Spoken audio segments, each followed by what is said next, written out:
In today's tutorial, I'll show you how to fix the bad green screen inside Premiere Pro. Okay, so here we have a green background that isn't evenly lit. You can see the shadows and uneven colors across the screen.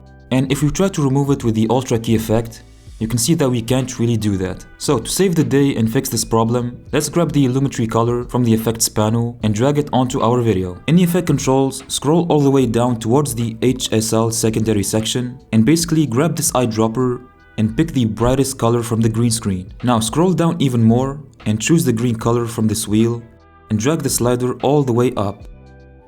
And now time for the magic. Activate the add color picker and basically click on the bits that are uneven in your background until they're gone. And we can make them disappear even more by decreasing the tint value to -300, increasing the contrast value to 150, and also increasing the saturation to the maximum value too. If you still have a problem with your green screen, you can click on these three dots right here and increase the midtones and the shadows while decreasing the highlights. And now, if we key out the background using the Ultra key, you can see that it removes the green screen with 100% success. Please like and subscribe if you found this video helpful, and feel free to watch this next tutorial.